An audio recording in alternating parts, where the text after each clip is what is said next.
Welcome to the sixth demo of free hand figure drawing. इस lesson में हम इस पोज को ड्रॉ करने वाले हैं, सेम प्रोसेस से जो कि हम अभी तक फॉलो करते आ रहे थे हर एक पोज के लिए। जो प्रोसेस है आप उसको ध्यान से समझना कि हम इसको किस तरीके से स्टार्ट से एंड की तरफ लेकर के जा रहे हैं। सबसे पहले जो इसका प्रपोर्शन है कि ये शुरू कहाँ से हो रहा है, ख़त्म कहाँ पे हो रहा है और उनका रेशियो क्या है, यानी कि लेंथ के अकॉर्डिंग विड्थ कितना है।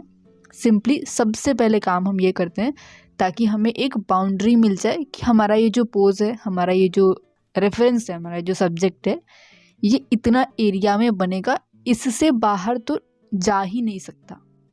वो एक एरिया हम सबसे पहले अपने साइज़ के हिसाब से, जो हमारा पेपर का साइज़ है उसके हिसाब से हम कर लेते हैं।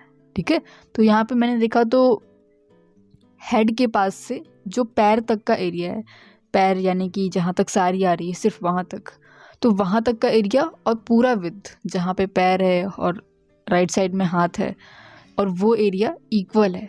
तो हमने भी उसको इक्वल वहाँ पे मार्क कर लिया कि हमें भी अपने ड्राइंग में ये चीज़ को सेम रखना है। ठीक है, अभी हम इसको अलग अलग वे से भी चेक कर रहे हैं कि अगर हम यहाँ पे इसको रख करके देखें तो ये कैसा लगेगा, अगर हम इसको इस पार्ट से कंपेयर करें तो ज़्यादा इजी रहेगा, या फिर हम इस पार्ट से कंपेयर करें तो ज़्यादा इजी रहेगा। जो सबसे ज़्यादा आपको इजी फील होगा आपको उसी से करना है। जैसे यहाँ पे हाथ पे भी रख के हम इसको कंपेयर कर सकते थे, लेकिन हम इसको बॉडी पे रख के कंपेयर कर रहे हैं क्योंकि ये आसान है थोड़ा सा। बस कुल मिला के बात ये है कि जो भी आप बना रहे हैं और जो भी आपका प्रोसेस है वो थोड़ा सा आपके लिए आसान हो जाना चाहिए स्टार्टिंग में स्पेशली। उसके बाद तो हम डिफ़िकल्टीज अपने इंक्रीज़ करके एंड फ्रीली वर्क कर सकते हैं, बट जब हम सीख रहे होते हैं, प्रैक्टिस कर रहे होते हैं, अपने स्किल्स पे काम कर रहे होते हैं, तो उस टाइम पे हम सिंपल ही रखते हैं कि जितना हो सके हमारा प्रोसेस सिंपल हो सके, हम सोच किस तरीके से रहे हैं वो सब सिंपल हो सके। ठीक है, और रेफरेंस भी उसी के हिसाब से हम सिंपल ही लेते हैं और रूल्स को मानते हुए प्रैक्टिस करते हैं। और जब हम रूल्स को सीख जाते हैं, कंट्रोल हमारा आ जाता है, तब रूल्स के पार भी, रूल्स को तोड़ के भी कुछ कुछ चीज़ें हम करते हैं। ठीक है, अब जैसे अभी तक हम काम कर रहे थे कि हमने सेंटर निकाला ताकि ये बैलेंस्ड बने, टेढ़ा मेरा ये ना बन जाए, और उस सेंटर के हिसाब से हम और चीज़ें बना सकें। जैसे इस पोज का जो सेंटर पॉइंट है उसके आसपास इसका पैर कहाँ पे आ रहा है, इसका साड़ी वाला पार्ट कहाँ पे आ रहा है, बॉडी किस तरीके से बनेगी उस लाइन के आसपास, तो वो हमें मिल जा रहा था। यहाँ पे उसी सेंटर के पास में इसका जो कमर का एरिया है, जहाँ पे इसने बेल्ट टाइप का कुछ लगा रखा है, तो वो एरिया हमें वहाँ पे मिल गया क्योंकि जो सेंटर का लाइन है उससे पैर का जो एंगल था वो हमें समझ में आ गया कि इस तरीके से पैर का एंगल बनना चाहिए। अब यहाँ पे कोई स्पेसिफिक एरिया नहीं है कि आपको इसी एरिया से शुरू करना है, आप किसी भी एरिया से शुरू कर सकते हैं जो आपको आसान लगे और जिसके ऊपर बाकी चीज़ें बन सकें। उसके बेस पे, उसके हिसाब से अब बाकी चीज़ों को भी बना सके। अब जो टॉर्सो का पार्ट होता है, बॉडी का पार्ट होता है, उसी से पैर अटैच्ड होता है, उसी से हाथ अटैच्ड होता है, उसी से मुंडी अटैच्ड होती है। इसीलिए यहाँ पे हम टॉर्सो से स्टार्ट कर रहे हैं, और टॉर्सो क्योंकि सेंटर लाइन के पास में ही है इसीलिए उससे स्टार्ट करना ज़्यादा आसान है, इसलिए हम उससे स्टार्ट कर रहे हैं। ठीक है, अब जो दोनों हाथ है वो दोनों अलग अलग है एकदम, तो उसको हम टॉर्सो के बनने के बाद भी बना सकते हैं। हेड बन जाएगा, हेड का प्लेसमेंट हो जाएगा, तो हेड के हिसाब से वो कितना दूर है, टॉर्सो के हिसाब से वो कहाँ पे आ रहा है, पैर में जो साड़ी का पार्ट है उसके हिसाब से वो कहाँ पे आ रहा है, उसके हिसाब से हम हाथ को बना सकते हैं। लेकिन अगर हम पहले ही हाथ बनाते हैं तो फिर उससे प्रॉब्लम हो सकती है हमारे पूरे प्रोसेस में। ठीक है, तो ये कुछ सिंपल चीज़ें हैं। और यहाँ पे हम बेसिकली कंपैरेटिव मेजरमेंट का यूज़ करते आ रहे हैं अभी तक।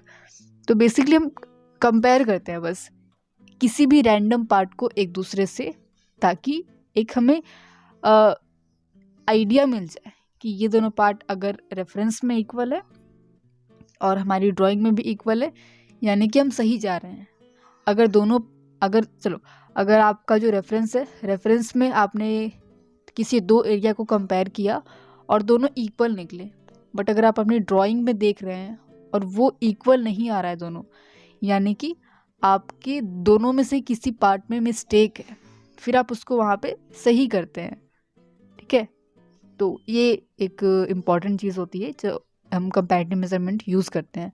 और ऐसे भी जब हम देखते हैं, बस ऑब्जर्व करते हैं, अपनी आंखों से हम देख रहे होते हैं, तब भी हम वहाँ पे कंपेयर ही कर रहे होते हैं एक दूसरे के हिसाब से। डिस्टेंस देख रहे होते हैं, एंगल देख रहे होते हैं, साइज़ देख रहे होते हैं, प्रपोर्शन देख रहे होते हैं, और वही जो हम जज कर रहे होते हैं कि ये थोड़ा सा बड़ा लग रहा है, ये थोड़ा सा दूर लग रहा है, इसका साइज़ थोड़ा सा बड़ा लग रहा है हमें, और उसी के हिसाब से फिर हम उसको चेंज करते हैं, उसमें मिस्टेक्स को हम निकाल के उसको सही करते हैं।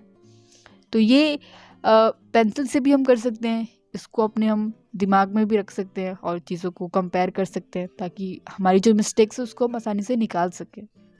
ठीक है, अब जब हमने टॉर्सो का पार्ट थोड़ा सा जगह पे रख दिया कि हाँ यहाँ पे ये बन सकता है, यहाँ पे ये बनना चाहिए, अब हम उसके बाद की जो चीज़ें हैं कि साड़ी वगैरह कहाँ पे आना चाहिए, पैर कहाँ पे आना चाहिए, उसको अब हम देखते हुए, समझते हुए कि ये अगर इतना आ रहा है तो फिर उसके हिसाब से ये उतना आना चाहिए, वैसे समझते हुए हम एक एक चीज़ को बना रहे हैं। अभी जो भी अंदर की चीज़ें हैं कि साड़ी का फोल्ड किस तरीके का है, इसने ज्वेलरी किस तरीके की पहनी हुई है, पैर में क्या है, हाथ में क्या है, इसके हेयर पे क्या लगा हुआ है, उसके बाल किस तरीके से हैं, फेशियल फीचर्स वगैरह, तो उन सब पे अभी तक हम गए ही नहीं हैं, उन सब पे अभी तक हमने स्टार्ट भी नहीं किया हुआ है, क्योंकि वो सारे जो पार्ट्स हैं वो उतने इम्पॉर्टेंट या उतने डिफ़िकल्ट नहीं है, जबकि ये जो पार्ट है ये उससे ज़्यादा इम्पॉर्टेंट और डिफ़िकल्ट है, क्योंकि इसी के अंदर वो सब चीज़ें बनने वाली हैं। तो अगर आप इसी को गलत बना देंगे तब तो वो डेफिनेटली गलत ही बनेगा, लेकिन अगर आप इसको सही कर लेते हैं और इसको सही कर लेने के बाद अगर आप उसको बनाते हैं, तब चांसेस ज़्यादा होंगे कि जो भी आपका फाइनल ड्राइंग है, जो अब भी आपका फाइनल आउटपुट है, वो आपका अच्छा बने, वो आपका बैलेंस्ड लगे। और चूड़ी में अगर हल्की सी मिस्टेक है, पायल में अगर हल्की सी मिस्टेक है, साड़ी के फोल्ड में भी अगर हल्की सी मिस्टेक है, तो वो आपकी जो पूरी ड्राइंग है उसको ख़राब नहीं कर सकती। जबकि अगर आपका हाथ टेढ़ा बना दिया आपने, हेड अगर आपने बड़ा कर दिया, पैर अगर आपने लंबा कर दिया, पैर अगर आपने बहुत टेढ़ा कर दिया, तो ये सारी जो मिस्टेक्स हैं ये तुरंत किसी को भी देखने पे दिख जाती हैं।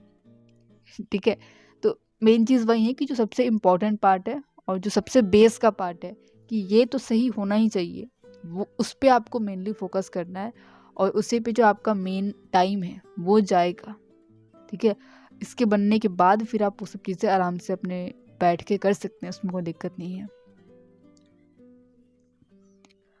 ये प्रोसेस आपको बस ध्यान से समझना है, और इसी प्रोसेस को फॉलो करके आपको कोई भी चीज़ को बनाना है। ऐसा नहीं कि ये सिर्फ फिगर ड्राइंग के लिए है, ये सिर्फ इस टाइप के पोजेस के लिए है, या फिर ये सिर्फ इस टाइप के सब्जेक्ट के लिए है, ऐसा कुछ नहीं है। ये सेम प्रोसेस हर एक जगह पे लागू होता है, चाहे आप लाइफ ड्राइंग कर रहे हैं, इमेजिनेशन से आप बना रहे हैं, कैसे भी आप कर रहे हैं, कैसे भी, तो हर एक जगह पे आप इस सेम प्रोसेस को फॉलो कर सकते हैं, प्रपोर्शन वगैरह देखते हुए, एंगल समझ करके। ये एक स्टडी का पार्ट है।